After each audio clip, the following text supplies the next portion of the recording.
I want to say something about the political consequences of the welfare state. We are discussing now already for 11 years in this society the problems of interventionism, or as it is called, the welfare state now, and we never mentioned that this transition from the old free state to the welfare state brought about, or was caused by, tremendous political changes. First of all, I want to say something about the term welfare state. As has been said already here today, welfare state means the state of the good, the state that produces welfare. And by implication it means you are against welfare. You who do not go with us, you are the enemies of mankind and of every decent man. And now it is as if somebody, a party would call itself the good party, and by implication all the other parties the bad parties.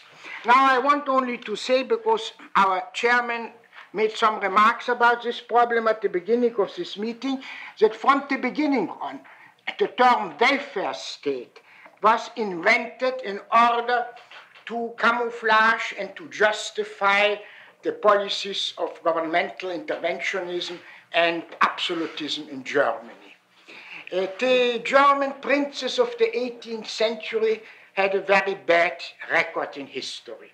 Their literary portrait was made by Friedrich Schiller in his play Kabale und Liebe, in which he described a German prince who wastes the greater part of his country's income with mistresses, and in order to restore the equilibrium in his budget, this unfortunate prince didn't have already the invention of credit expansion and paper money and banknotes.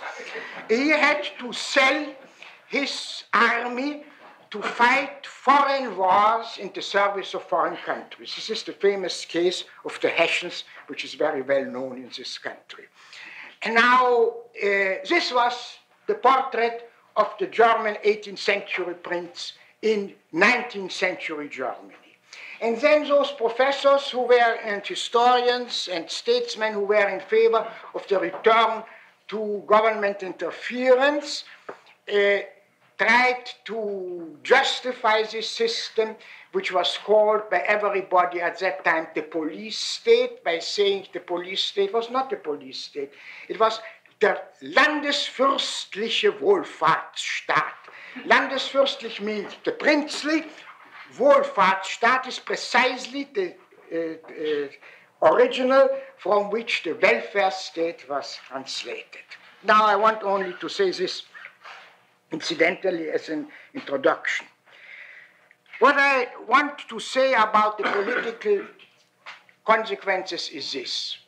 In the ideas of those people of the 18th century who were the real fathers of modern representative government, the citizens all agreed in wishing their country happy and fortunate and free.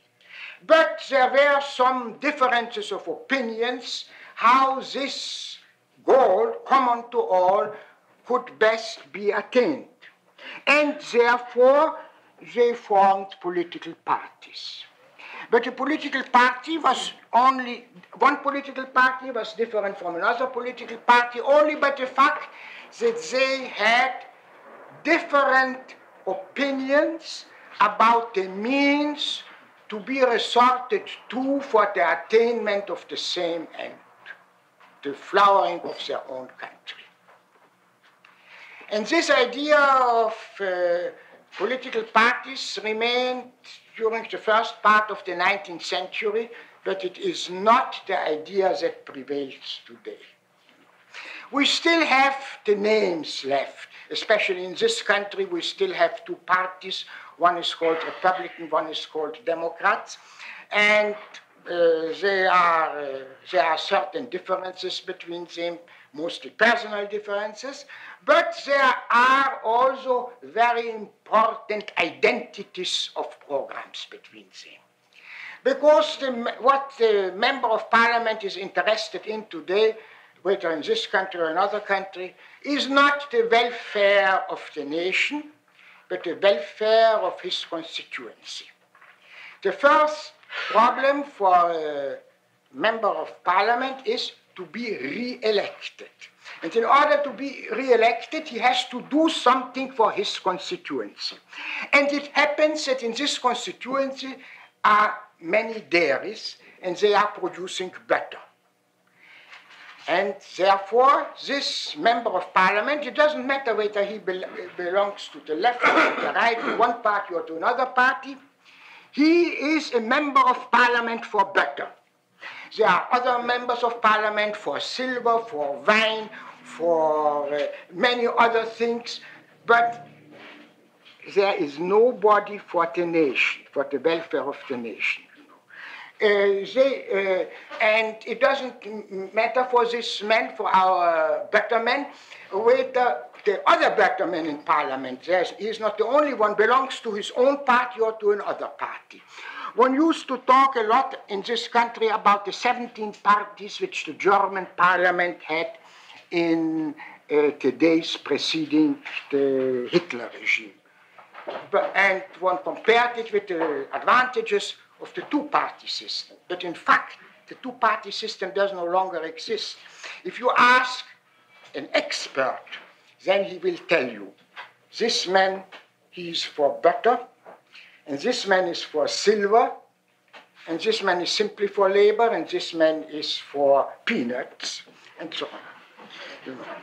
And this is of course, this is the consequence of the system, you know. If the government makes law in favor or against something, in favor of butter and against margarine, then of course the consequence is that members of parliament are interested in these problems, that it means something for them. And therefore, many things can be explained. Especially what you can first of all explain is people complain, they say the days of the great parliamentary leaders and speakers are gone. There is nobody today to make such great speeches as once were made in the parliaments of all nations. Today, the stature of the members of parliament is much smaller. But what do they want? One could make great speeches in ancient Athens against Philip of Macedonia, who wanted to destroy the liberty of Greece. One could make in ancient Rome, Cicero could make speeches against Catilina the revolutionary and so on. But do you want to have a great speech against margarine? You can have a great speech against Philip, but not against margarine. But this is the problem of the member of parliament. It's not true that these are the lobbyists. The lobbyists are only technical advisors of these people. The decisive problem is that there are members of parliament who know from the first day on that I'm not talking about any special country. They know from the first day on that their duty is to do something for silver or for butter or for peanuts or for cotton, you know. What they have to do, this is another thing. There they need advisors and they get these advisors. I wouldn't call this corruption, because it's absolutely open, you know. Everybody knows about it. Everybody knows that this member of parliament has to fight for the interests of the dairy farmers, and the other man has to fight for the interests of peanut producers. Therefore, I wouldn't call it corruption. But I want also to say something about corruption, and before saying this, I want to say any similarity of what I have to say with governments, countries, and nations, living or dead, is purely accidental. I am not talking about any country which you know. I am only talking about a country which I know very well. It's the country Ruritania. Now, Ruritania has a problem of corruption. They talk about it. Let us take one example. There is, under modern interventionism and the welfare state, a very popular system and method. Many professors have written big books about it. This is called quantitative trade controls. That means that the amount of foreign goods of a certain quality which can be imported is restricted.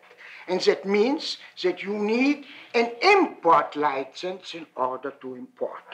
Now in this country, Ruritania, there is a tremendous shortage of waste paper baskets. You know, they need so many waste paper baskets in their offices. They have so many offices. And therefore, the price of waste paper baskets is higher in Ruritania than it is abroad.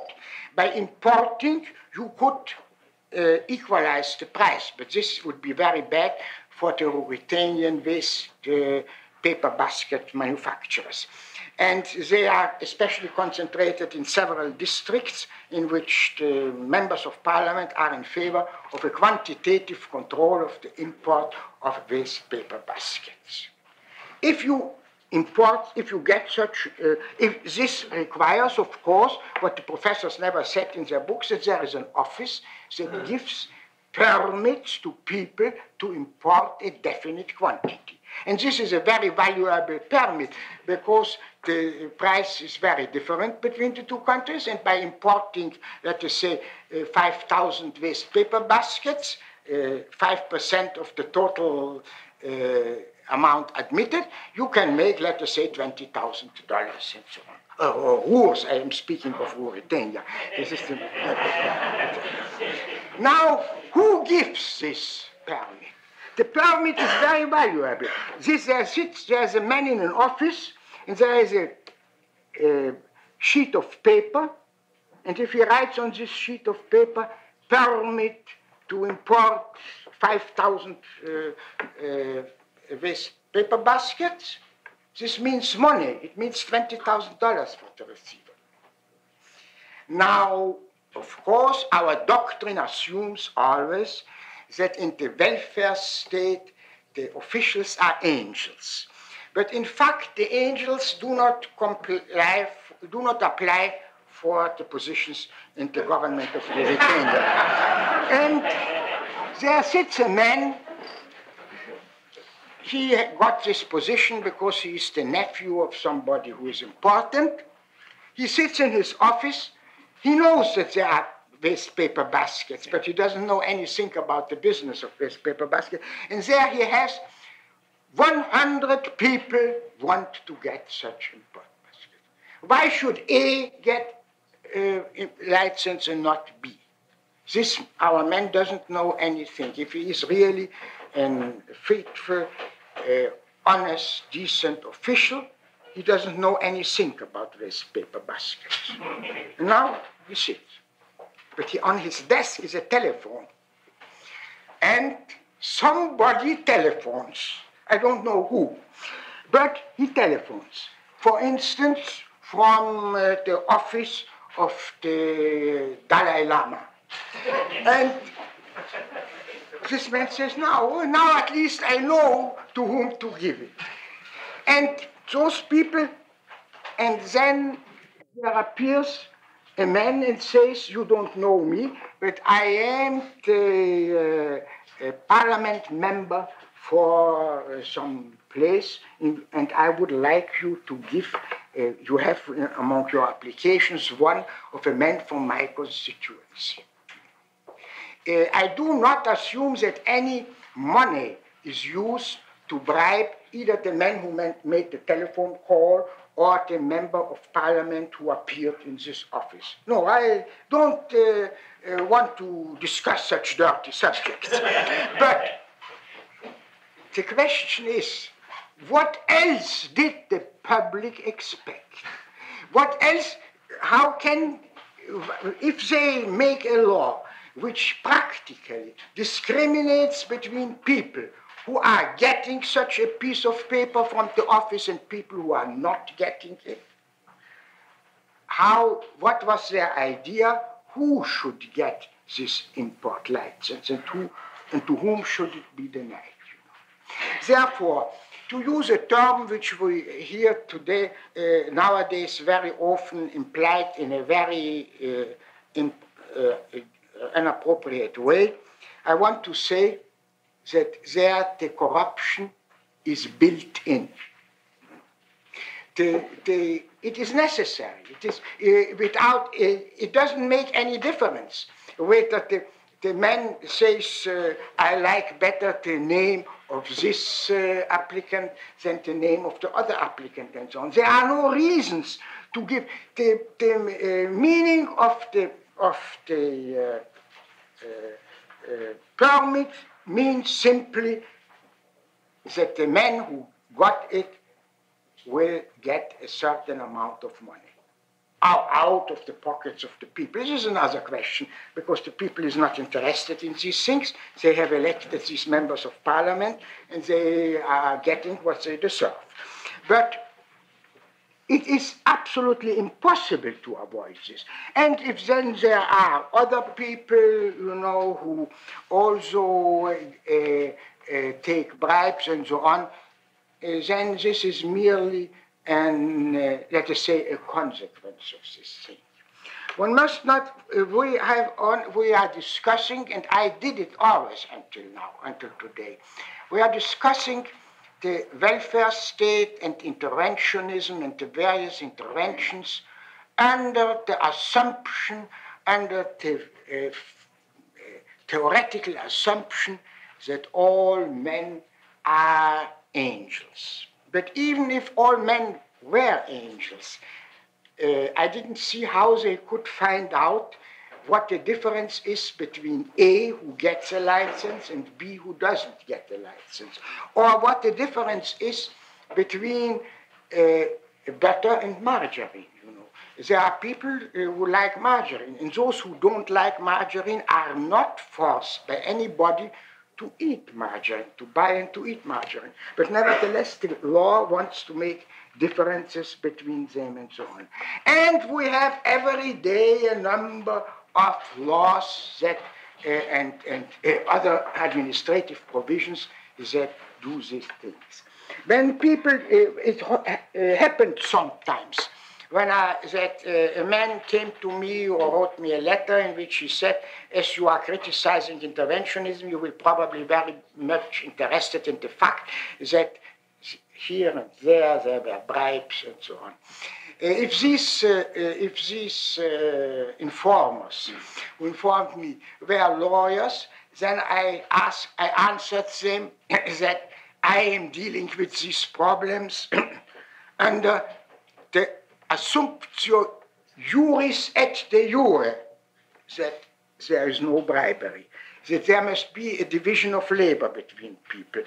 Other people may deal with this, and I don't want to deal with it. But I find it nevertheless necessary to discuss this problem today, because we have now a case which is really astonishing.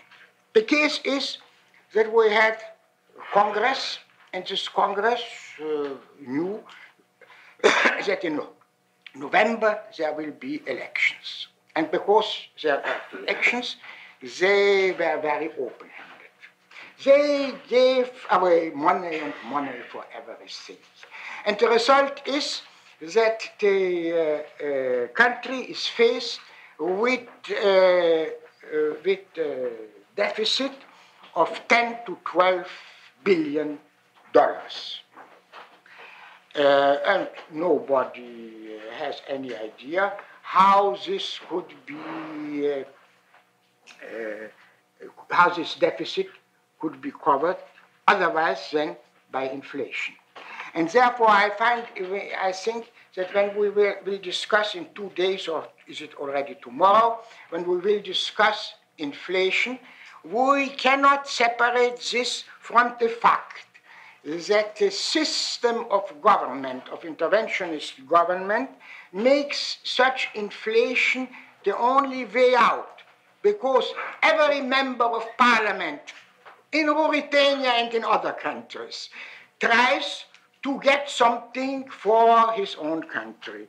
Once, at the beginning of this period, it was a railroad or a bridge. It was comparatively very cheap. Now it must be a big hydroelectric work, or something like the Tennessee Valley Authority or something like that. It gets more expensive more and more, and he doesn't bother how to find the money. This is another body's problem.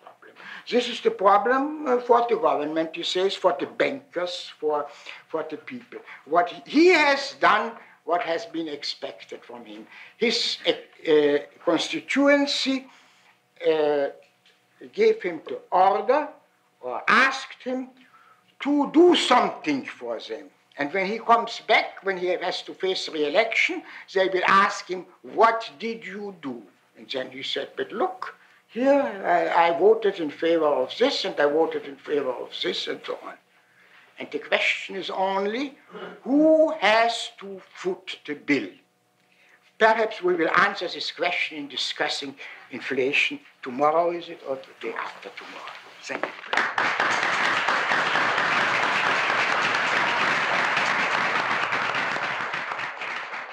Thank you, Professor Mises.